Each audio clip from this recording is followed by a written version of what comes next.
ఈ పరిశుద్ధ దినంగా ఏర్పాటు చేయబడిన ఉత్తర ప్రత్యుత్తములు కీర్తన 7వ అధ్యాయము 1 నుంచి చివరి వరకు చదువుతున్నాను. యెహోవా నా దేవా, నేను నీ శరణుజొచ్చి ఉన్నాను. నన్ను తరుమువారి చేతిలో నుండి నన్ను తప్పించుము. నన్ను తప్పించు వాడెవడునూ లేకపోగా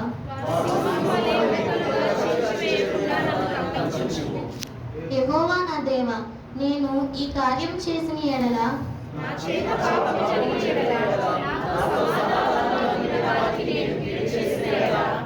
శత్రువులు నన్ను తరిమి పట్టుకొననిమ్ము. నా ప్రాణమును నేలకు అనగత్రొక్కనిమ్ము. నా అతిశయాస్పదమును మట్టిపాలు చేయనిమ్ము. నిర్నిమిత్తముగా నన్ను బంధించిన వారిని నేను సంరక్షించి తిని కదా.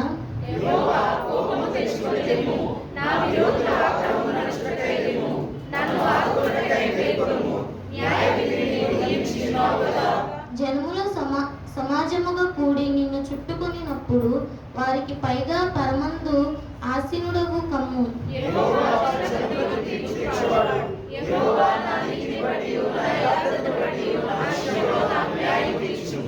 హృదయములను అంతరిత్యములను పరిశీలించి నీతి గల దేవా,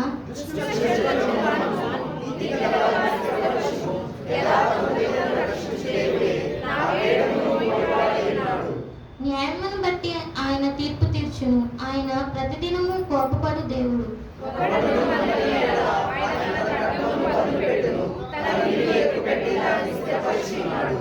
వాని కొరకు మరణ సాధనములను సిద్ధపరిచి ఉన్నాడు. తన అంబులను అగ్నిపానముగా చేసి ఉన్నాడు.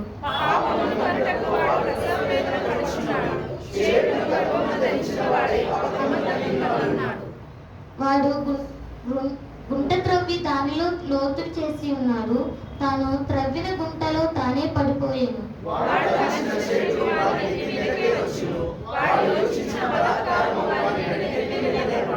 చివరి వచ్చిన అందరం కలిసి చదువుదాం. యెహోవా న్యాయమిచ్చువాడని నేను ఆయనకు కృతజ్ఞతాస్తుతులు చెల్లించెదను. సర్వోన్నతుడైన యెహోవా నామమును కీర్తించెదను. దేవుని చిన్న వాక్యం.